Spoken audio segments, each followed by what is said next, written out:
Buenos días, ¿cómo están? Bienvenidos. En el nombre del decano de nuestra facultad, el doctor Alberto Boeres, y en el mío, especialmente como secretaria académica de esta facultad, les doy la bienvenida a todos ustedes. Agradezco y felicito a los organizadores de esta conferencia y también a los responsables de este tan interesante e importante programa. Lo hago como secretaria académica y sabiendo lo que representa para nuestros estudiantes y los estudiantes que llegan acá, poder capacitarse y poder relacionarse como lo hacen, y los resultados del programa son excepcionales. Como profesora de Derecho Ambiental, además, agradezco y celebro que esta conferencia sea sobre un tema tan sensible, tan cotidiano, y en el que todos estamos absolutamente involucrados. No solo porque lo sufrimos, lo vivimos, sino porque también, y es nuestra obligación, poder participar. Y participar en un compromiso que tiene que ser común, lo podemos hacer en la medida que estemos formados e informados. Con lo cual, nuevamente felicito a los organizadores porque los temas que han logrado agendar y los profesores que han podido convocar son de lo mejor que tenemos. Seguramente van a tener dos fructíferas y especiales jornadas. Bienvenidos y enhorabuena.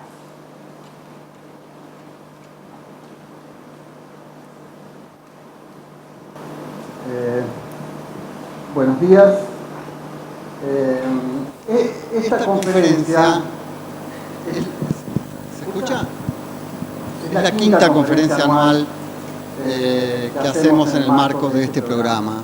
Este es un programa del que todos nos sentimos muy orgullosos. Fue una de las últimas iniciativas del decano Ricky Revés, decano de NYU Law School, que nos acompaña hoy.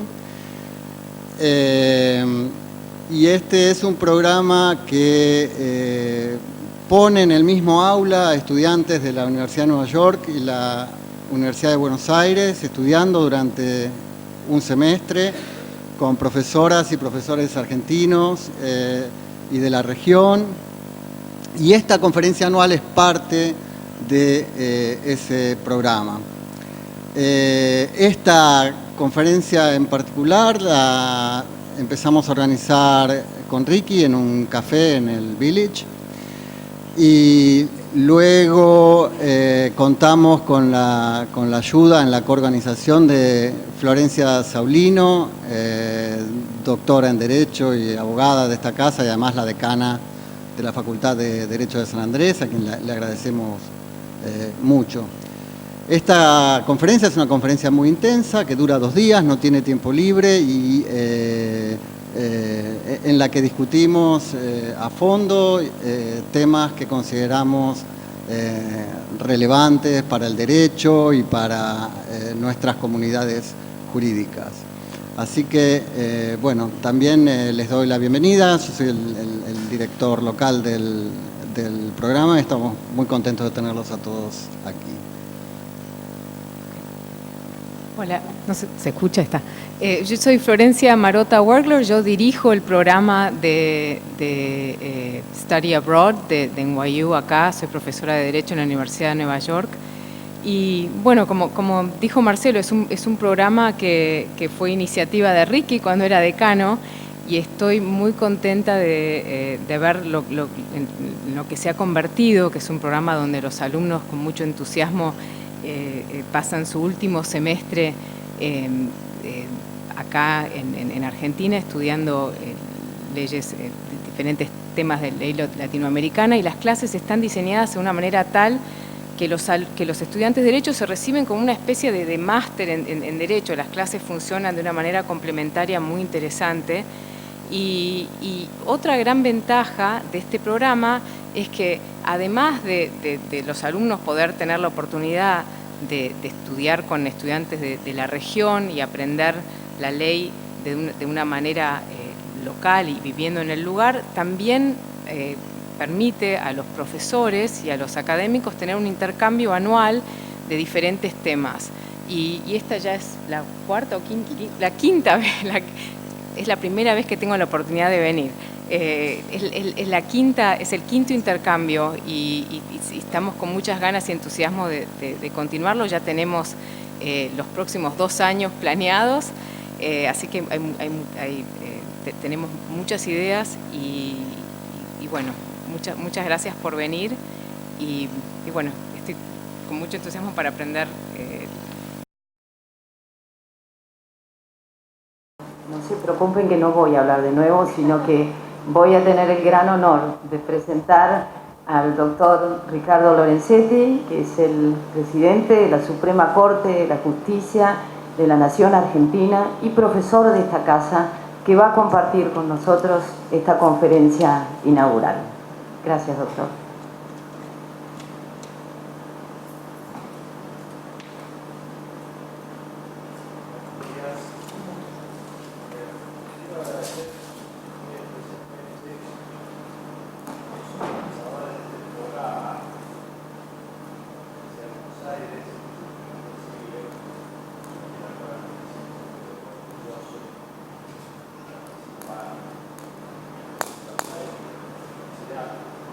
Y también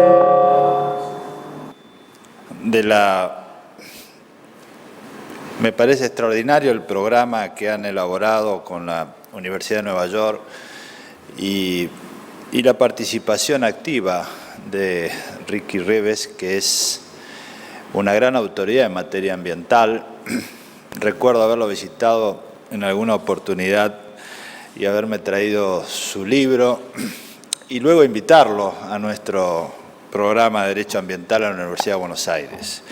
Este intercambio es muy fructífero y me alegro muchísimo de poder colaborar, no como presidente de la Corte, sino como profesor de la facultad y además como estudioso de este tema que desde hace muchísimos años atrae mi atención desde el punto de vista académico. Mi presentación creo que puede girar alrededor de algunos de los últimos aspectos que se están estudiando en el ámbito jurídico y judicial en materia de cambio climático. Lo primero que me parece importante señalar es que hoy no voy a abundar en el tema del diagnóstico sobre si existe o no un cambio climático. Creo que hoy hay una abrumadora producción científica en casi todas las áreas de las ciencias duras que afirman claramente que estamos en presencia de un cambio climático relevante. Esto es impresionante observarlo porque estamos advirtiendo que no solo ya este tema se está consolidando como una comunidad communis opinio en el mundo científico, sino también que ha pasado a otras ciencias que no son las que tradicionalmente estudiaron el cambio climático, como por ejemplo la sociobiología o el mundo de la astrología o de tantas áreas muy diversas hoy están confluyendo alrededor del tema del cambio climático. Pensemos también áreas como la historia, que nadie pensó que se iba a ocupar del cambio climático. Sin embargo, un historiador medieval como Harari ha escrito 2 libros relevantes en los cuales menciona la cuestión del cambio climático. O autores hasta del periodismo científico de investigación como Thomas Friedman, que ha escrito un libro donde se refiere al cambio climático. Es decir, lo que estamos viendo es que hoy hay un cambio de paradigma, es decir, hasta en el mundo de la teoría del lenguaje. Pensemos nosotros que palabras como desarrollo sostenible o cambio climático no existían hace 30 años atrás, no se hablaba de esto. Es decir, estamos en presencia de lo que nosotros creemos que es un cambio de paradigma. Estamos hablando de que está mudando sustancialmente el modo de ver. Es decir, también en el campo de la epistemología hoy se señala que estamos en un cambio de paradigma, principalmente en esta área. Ya hoy es innegable que estamos mirando el mundo y casi toda su problemática de un modo diferente al que lo hacíamos solo 20 años atrás. Y en esta materia podemos señalar que ya no es serio hablar de que la cuestión ambiental es un área del derecho, una disciplina, una especialidad, porque ha invadido todas las disciplinas, ha invadido el mundo jurídico en general, la organización de la sociedad y casi todas las ciencias. Por lo tanto, es prudente hablar de un cambio de paradigma o del paradigma ambiental, como nosotros lo hemos trabajado hace muchísimos años. La segunda observación sobre la relevancia de este tema es que estamos en presencia de una gran conflictividad en casi todo el planeta alrededor de la naturaleza. Esta es otra circunstancia, ya no solo un cambio de paradigma, sino un cambio en la conflictividad. La naturaleza se ha vuelto un recurso escaso. En todas las ciencias hoy se señala que el planeta no puede resistir el crecimiento actual, lo cual impacta sobre los modelos de desarrollo, sobre las políticas poblacionales, sobre los conflictos entre los estados. Es decir, la naturaleza como recurso escaso genera disputas, conflictividad, y este es otro de los grandes capítulos que tenemos que tener en cuenta cuando abordamos nuestra temática.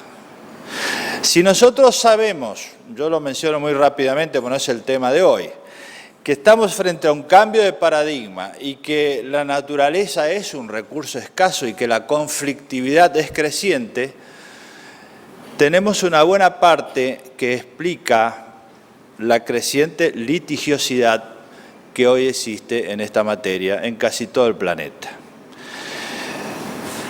Otro aspecto vinculado con esto es que en el mundo jurídico existe un gran debate hoy alrededor de esta cuestión y se ve no solo en las decisiones judiciales, que va a ser el tema que voy a desarrollar, sino también en la organización judicial y académica en el mundo.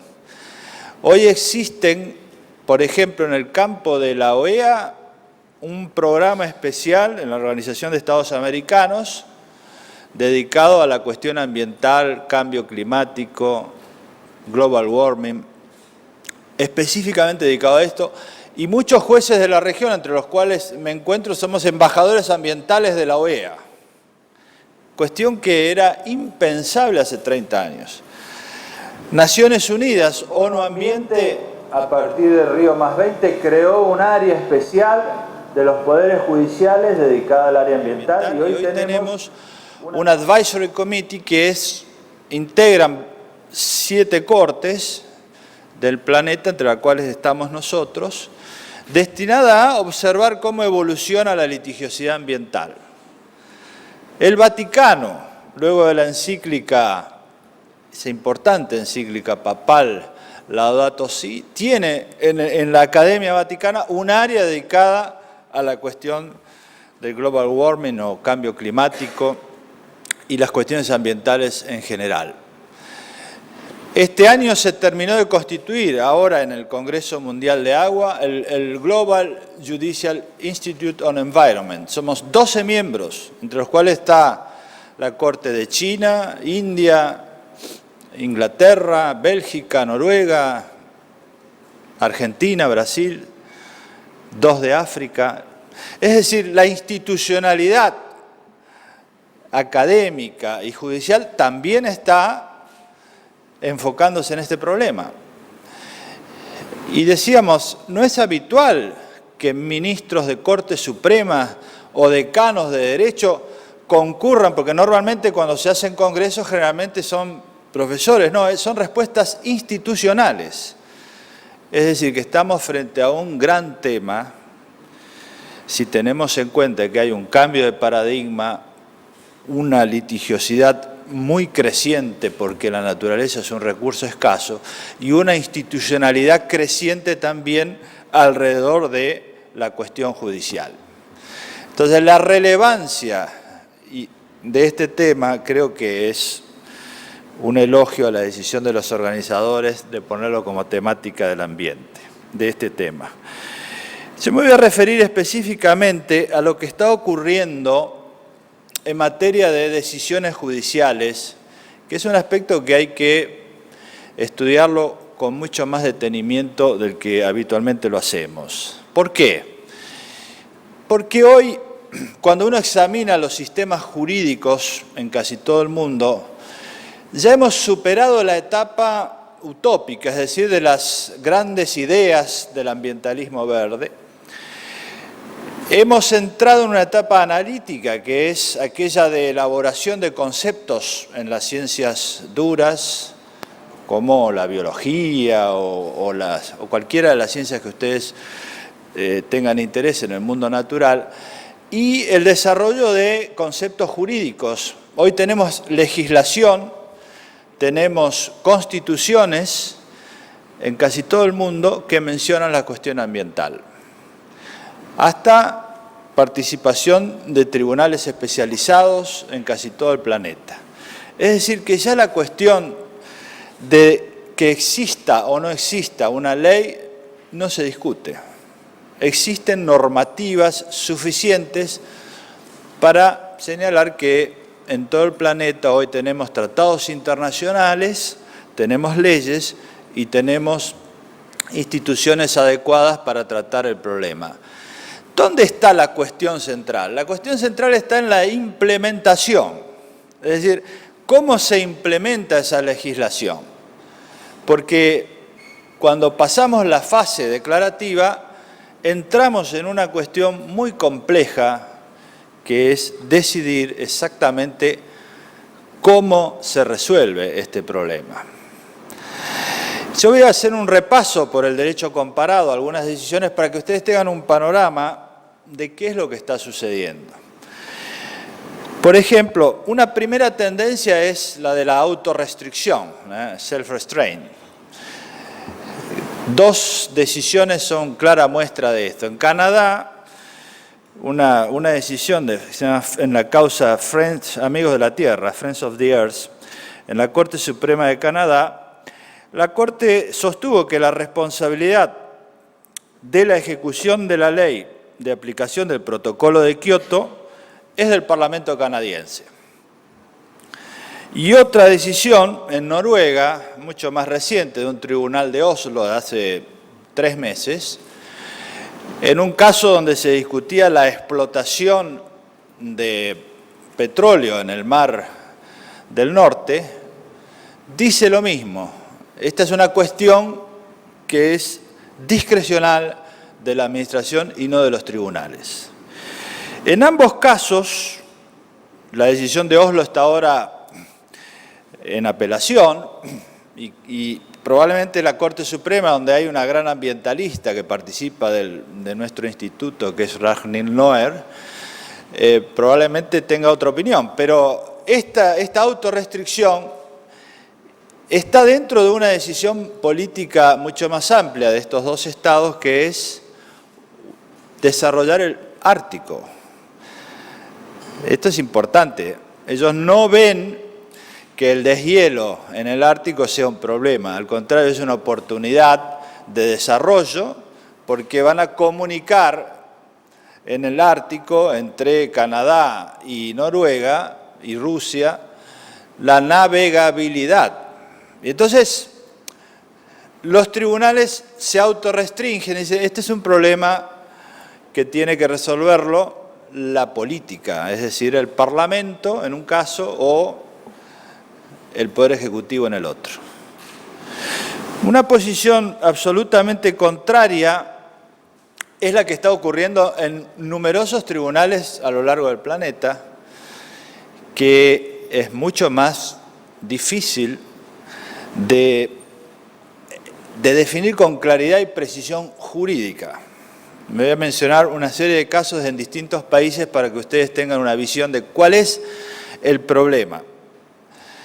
Es muy conocida en Estados Unidos la decisión de Massachusetts y EPA, que es una decisión de la Corte Suprema, que no la voy a comentar, que presumo que todos la conocen, pero sigue teniendo una trascendencia en cuanto a, en primer lugar, establecer cuál es la legitimación, si hay legitimación de alguien respecto del cambio climático, el problema de la causalidad y el problema regulatorio.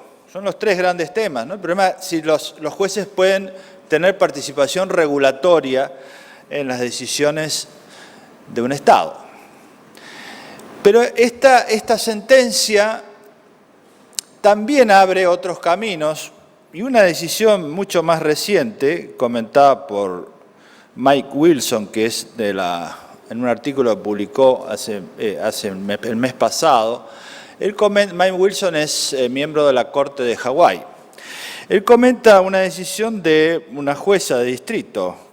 Tal vez no es la relevancia ni es una tendencia, pero es llamativo lo que dice la jueza, Ann Aiken, de Oregón, que dice que las generaciones futuras tienen un derecho fundamental sobre el clima y el derecho a que el clima sea capaz de sostener la vida humana. Y con eso habilita un proceso de las generaciones futuras respecto del gobierno. En Argentina, todos conocen nuestra sentencia del 2006 y del 2008 respecto de la causa Mendoza del Riachuelo, donde la Corte avanza mucho más, no adopta una postura de self-restraint, sino que dice que tienen que presentar un plan, y creo que esto ya es conocido y no lo voy a comentar.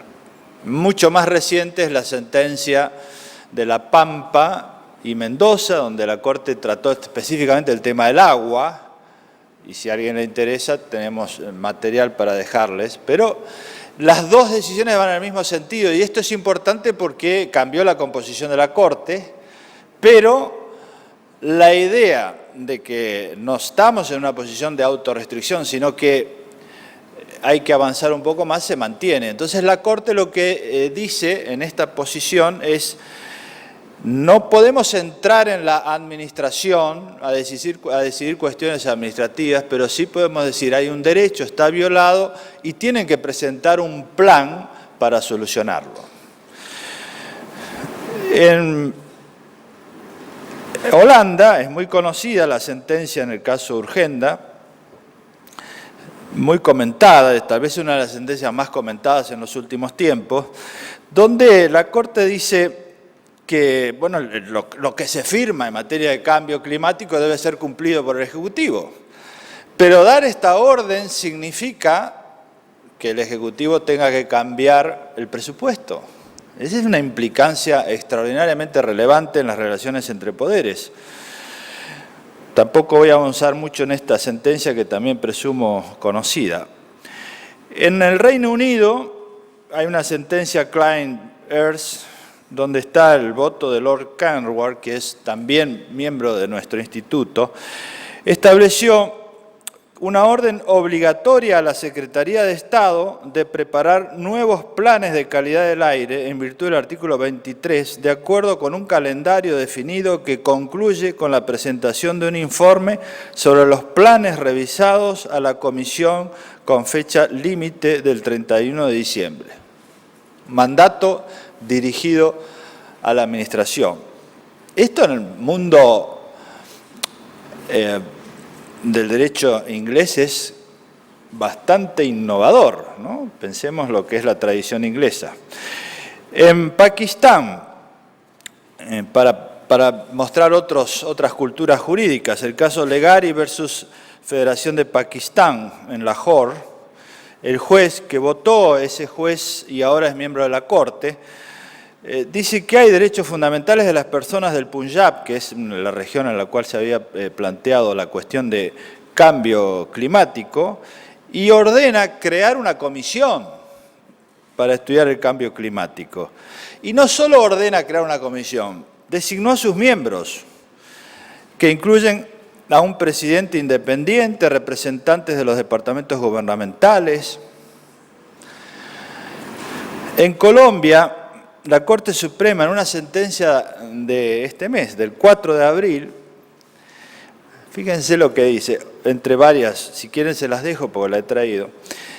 Entre otras decisiones dice, ordena a la Presidencia que presenten un plan que contrarreste la tasa de deforestación de la Amazonia en donde se haga frente a los efectos del cambio climático. Y además ordena la construcción de un pacto intergeneracional por la vida del Amazonas colombiano, encaminadas a reducir a cero la deforestación y las emisiones de gas invernadero. Es decir, hay una corriente de decisiones, podemos seguir en muchísimos lugares del planeta, que es bastante impresionante y que plantea diversidad de problemas jurídicos a los cuales me voy a referir específicamente. Lo primero es la gran expectativa social que esto genera. Por ejemplo, un artículo de The Guardian, que es muy reciente, de este mes, dice: si la litigación, los litigios sobre cambio climático pueden salvar el mundo. Fíjense la enorme expectativa social que se genera de estas decisiones sobre los poderes judiciales y sobre el mundo jurídico, y no en realidad sobre la política en el sentido de la administración o el Congreso, que pareciera que muchos países van en otro sentido. Esta es la primera gran cuestión para que entendamos por qué estamos frente a un problema específicamente jurídico, porque en realidad lo que ha pasado, y en esto hay bastante evidencia, es que el avance del ambientalismo normativo en los tratados internacionales se ha detenido y en muchos casos ha retrocedido, y hay muchos países que están casi en una posición contraria, lo cual implica que tenemos que volver a hablar lo que Michel Prier ha mencionado como el principio de no regresión. Es decir, ya no hablamos del avance, sino de no retroceder. Y este gran debate hace que se llegue a los poderes judiciales. Por eso es que están planteándose estos grandes debates de litigiosidad ambiental en el mundo. Pero claro, para el derecho, estas decisiones judiciales son muy complejas y nos plantean una enorme cantidad de problemas jurídicos que son los que quisiera presentarles para reflexionar. El primero es, tradicionalmente los procesos judiciales se refieren a decisiones que toma un juez respecto de lo que ocurrió. Por ejemplo, un accidente de tránsito, y uno dice, o un homicidio, bueno, ¿qué sucedió? Es decir, es un análisis retrospectivo póstumo, como dijo un autor alemán, Hedemann, que en realidad el juez reconstruye. Pero en estas sentencias que estamos mencionando, no es el pasado lo que se discute, es el futuro. Es decir, ordenan conductas hacia el futuro en relación al cambio climático. Es un cambio conceptual extraordinariamente importante que debemos estudiar. En primer lugar, si tenemos elementos para hacer eso, porque normalmente la prueba en los procesos judiciales se refiere a hechos pasados, o hay que incorporar prueba que, como han hecho varios de estos casos, que establezcan prospecciones científicas hacia el futuro. Y la decisión del juez no es sobre el pasado, o puede resolver cuestiones sobre el pasado, por ejemplo, de recomposición del ambiente, pero lo que nos interesa es que el aspecto futuro, es decir, son decisiones prospectivas. Segundo gran elemento y cambio sustantivo que llama la atención, los procesos en estos casos dejan de ser meramente bilaterales. Porque todos hemos estudiado en nuestras facultades de Derecho, los conflictos en la tradición latina se dice entre Cayo y Ticio, ¿no? De los romanos, A y B. Son procesos bilaterales. Pero acá estamos en presencia de procesos policéntricos. Es Es decir, hay muchos centros de interés, porque si uno tiene que tomar una decisión, y cualquiera de estas decisiones que he mencionado, no se refieren solo a dos partes, se refieren a decisiones que impactan sobre una enorme cantidad de cuestiones, y esto desde el punto de vista procesal implica escuchar durante el proceso a esas partes, y por eso es que en muchos de estos casos hemos visto que se cita a miembros de la sociedad civil o distintos sectores que están involucrados en la cuestión. Es decir, el proceso ya no es solo bilateral, sino es policéntrico, lo que obliga a una mirada mucho más compleja acerca de cómo se articula una decisión. Entonces tenemos el futuro y tenemos la mirada policéntrica. Las partes, normalmente las partes invocan un interés actual, pero hemos visto que en muchos de estos casos aparecen las generaciones futuras. Entonces, la generación futura, como actor, como presentante de un interés, tiene que estar regulado quién representa a las generaciones futuras. ¿Cuál es el interés de las generaciones futuras? ¿En qué medida nosotros estamos capacitados para entender lo que las generaciones futuras van a querer? Hay aspectos en los cuales no hay mucha discusión. Por ejemplo, en el Congreso Mundial de Aguas, que se hizo ahora en marzo, en el cual yo he participado, había más de 100 jueces de todo el mundo y todos coincidimos que ahí sí puede haber un derecho fundamental al acceso al agua potable que interesa a la generación actual y las futuras. Porque las generaciones anteriores a la nuestra no pagaban el agua, nosotros pagamos el agua y las generaciones futuras probablemente la paguen mucho más caro. Y ya hay hoy áreas del planeta donde hay crisis en el acceso al agua potable. Entonces, hay una base mínima para decir que las generaciones futuras tienen derecho al mantenimiento de algunos recursos naturales que nosotros disponemos y las generaciones futuras también. Pero el tema es complejo desde el punto de vista jurídico. Otro aspecto es el problema de la flexibilidad que tienen estas sentencias. Porque nosotros tenemos una tradición en la cual se enseña que la sentencia termina con el litigio. Pero en casi todos estos casos, las sentencias no terminan con el litigio. Es decir, estas sentencias declaran un derecho, son sentencias declarativas, pero luego sigue un proceso de implementación. Es decir, lo central es la fase de implementación y entonces vienen adaptaciones. Por ejemplo, la Corte Suprema de la India tiene muchos casos en los cuales dictan una sentencia, luego otra, se van aproximando en la fase de implementación al resultado genérico o declarativo que tiene la primera sentencia. Esto también es una transformación muy profunda acerca de cuál es la extensión de la cosa juzgada en estos procesos. En realidad la cosa juzgada es sobre la declaración genérica, pero la implementación no. Lo que vemos es muchos tribunales avanzan en sucesivas sentencias, decisiones provisorias. Complejo también. Otro aspecto que, por eso se dice, hay mucha flexibilidad. Otro aspecto que también presenta este tipo de decisiones es qué contenido tienen que tener. Básicamente se discute si este contenido significa que los jueces avanzan hasta ordenar cada aspecto específico que consideran que es la solución, o se abstienen o tienen alguna postura intermedia. ¿Qué significa esto en concreto? La abstención es lo que hizo el Tribunal de Canadá que mencioné o el Tribunal de Oslo.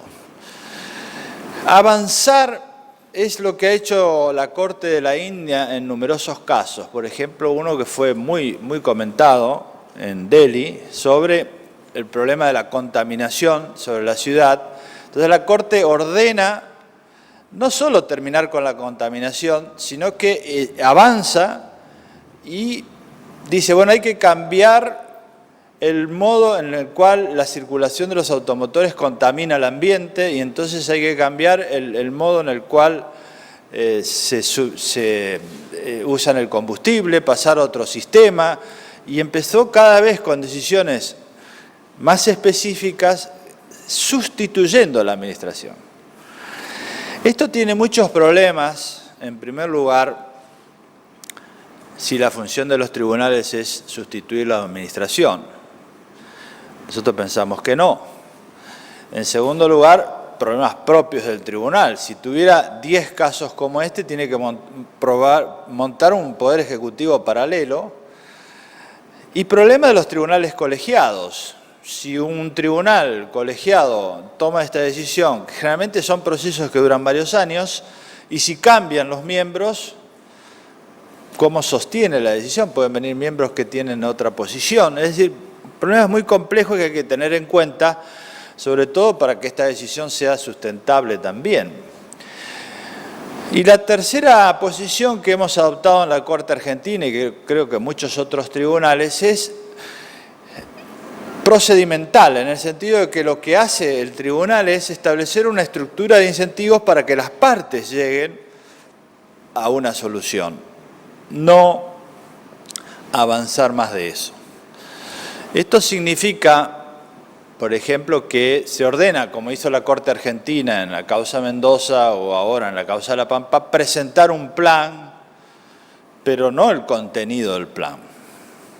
O como ha hecho varios tribunales en distintos países, ordenar, y acá tenemos mandatos dirigidos a la administración, mandatos dirigidos al Parlamento, pero no avanzando sobre las facultades que tienen los otros poderes. Este es un gran tema hoy, no solo en materia de cambio climático, sino también en otros aspectos, que es la regulación por los jueces. Es un tema que se discute en muchos congresos. ¿Hasta qué punto hay una regulación judicial en procesos, también en materia de regulación del mercado, ¿no?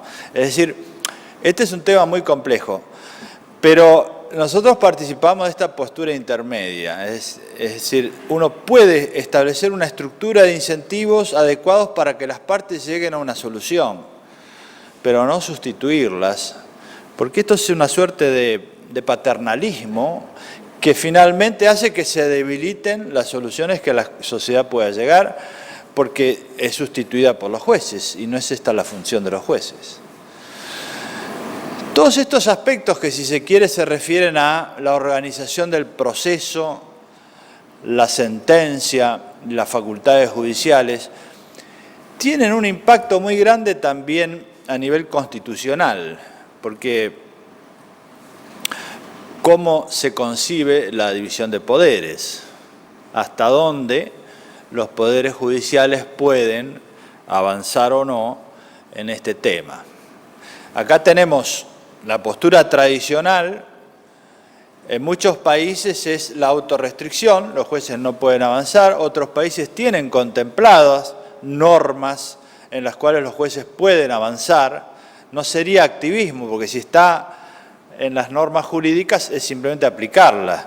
El activismo se da en la fase de implementación. Este es un debate más general, y esto es interesante para que ustedes reflexionen. Muchos autores señalan que lo que se está viviendo es un cambio en el estatuto del Poder Constitucional como fue concebido. Y este es un debate fuerte. ¿Por qué? Porque casi todo lo que nosotros tenemos en nuestras constituciones fue regulado en el siglo XIX con ideas del siglo XVII o anteriores. Pero cambió el mundo.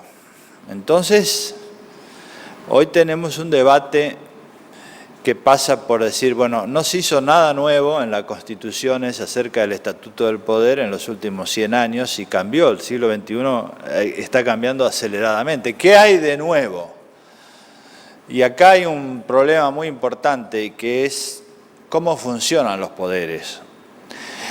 Los poderes ejecutivos y parlamentarios funcionan con unos incentivos electorales que son la coyuntura, ¿no? Resolver cuestiones inmediatas, y esto se ve cada vez con más frecuencia en casi todo el mundo.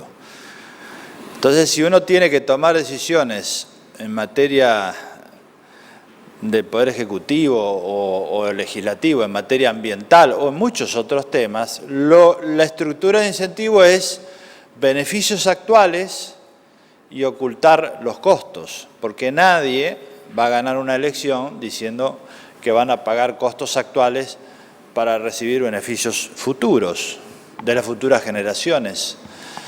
Y este es un problema. Se discute mucho también en la teoría constitucional y en la teoría política. Hay muchos libros sobre esto, porque ¿dónde se discuten las cuestiones de mediano y largo plazo? Las políticas de Estado, las decisiones que imponen costos actuales para beneficios futuros. Bueno, en los tribunales. Por eso existe esta enorme litigiosidad en los tribunales, que no tienen una lógica electoral, sino que pueden imponer costos actuales para beneficios futuros. Y por eso Naciones Unidas ha puesto el foco en los poderes judiciales, en la ONU Ambiente, porque dice que son jugadores no ortodoxos. Pero claro, este es un problema bastante complejo, hasta dónde los poderes judiciales pueden desarrollar esto. Pero es uno de los temas en el Estatuto Constitucional del Poder que hay que discutir y que se está discutiendo, de hecho, en el mundo actual. Y para no avanzar en tantos temas difíciles, uno más, que es el tema que se está trabajando en ONU Ambiente hoy, en este Advisory Committee que les mencioné, que es la idea del Estado de Derecho. Es decir, el Estado de Derecho, como lo hemos concebido, hoy tiene que tener algunos complementos, y por eso se habla del Environmental Rule of Law. Es el proyecto que está llevando adelante ONU Ambiente en este Advisory Committee. ¿Qué significa esto en concreto? Nosotros tenemos muchos principios del Estado de Derecho que los tenemos admitidos, pero hay un doble estándar.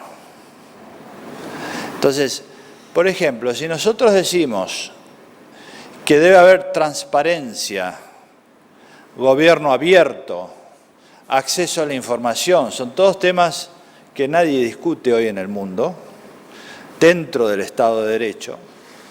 ¿Por qué cuando hay un proyecto ambiental se discute mucho si debe haber o no estudios de impacto ambiental, difusión de la información? Entonces, la idea es coherencia y no doble estándar, Es decir, si hay acceso a la información, si hay gobierno abierto, que es un gran programa de Naciones Unidas que casi todos los gobiernos lo asumieron, bueno, también tiene que aplicarse en la materia ambiental. En el campo del derecho privado, si nosotros hemos dicho desde el derecho romano que la parte débil debe ser tutelada en los países nuestros, continental europeo, esto es algo muy admitido, no tanto en el mundo anglosajón. Pero en nuestras tradiciones se dice, bueno, indubio pro reo, indubio pro debitoris, toda la larga tradición del principio protectorio. Hay muchos tribunales que hoy dicen indubio pro natura. Este es otro cambio relevante, porque se dice, si la naturaleza es débil, ¿por qué no aplicar el principio protectorio? Esto fue lo que dijo la Corte de Brasil, por ejemplo, en varias sentencias, y que se acaba de firmar la Declaración del Agua, donde se dice eso. Si hay un recurso escaso, si la naturaleza está débil, bueno, hay principios protectores. Y en caso de duda, porque hay muchos temas donde hay duda científica, debe actuarse no solo en función del principio precautorio, preventivo, que ya están en nuestras legislaciones de casi todos los países, sino en caso de duda, indubio pro natura, es decir, aplicar estándares que son de la tradición jurídica ius privatista continental a la cuestión ambiental, porque es mucho más sencillo para todos aplicarlo. En el campo de los derechos humanos, por ejemplo, hay toda una tradición muy consolidada de que referida al principio de progresividad de los derechos fundamentales. Entonces, si decimos progresividad en los derechos fundamentales, ¿por qué retrocedemos en los derechos ambientales? Entonces, este es el debate, ¿no? Doble estándar o aplicar los principios del Estado de Derecho a la cuestión ambiental. Es un debate también muy difícil. Y en el fondo de todo esto, y para terminar, lo que en realidad está en discusión es si nosotros podemos, en esta generación y en las que vienen, poner de acuerdo el funcionamiento del sistema económico, el sistema social y el sistema ambiental.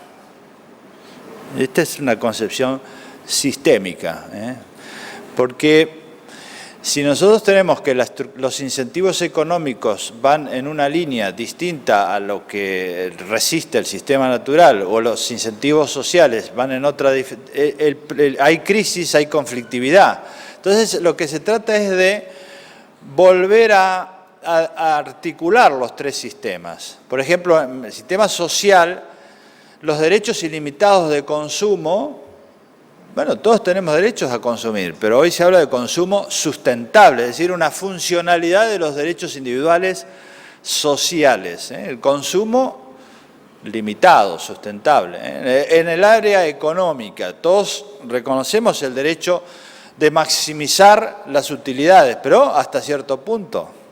Entonces hay que orientar las utilidades hacia áreas compatibles con la sustentabilidad. Es decir, hay un enorme debate en la sociedad, en la economía y en la política y obviamente en los poderes judiciales acerca de estos temas, y yo realmente celebro que lo hayan planteado. Mi intención no es solucionarlo, sino darles un panorama de la complejidad de lo que tenemos por delante y de la necesidad de que nosotros participemos un poco más activamente, porque lo cierto es que estos temas no están en la agenda de modo explícito. Lo que estamos viendo en realidad es que estos temas empiezan a desaparecer de la agenda. Y estamos con un problema muy serio y creo que también es un enorme desafío para el mundo académico y para el mundo judicial, porque como vemos en los distintos casos que hay, la demanda social va a los tribunales, va a las universidades y nosotros tenemos que responder.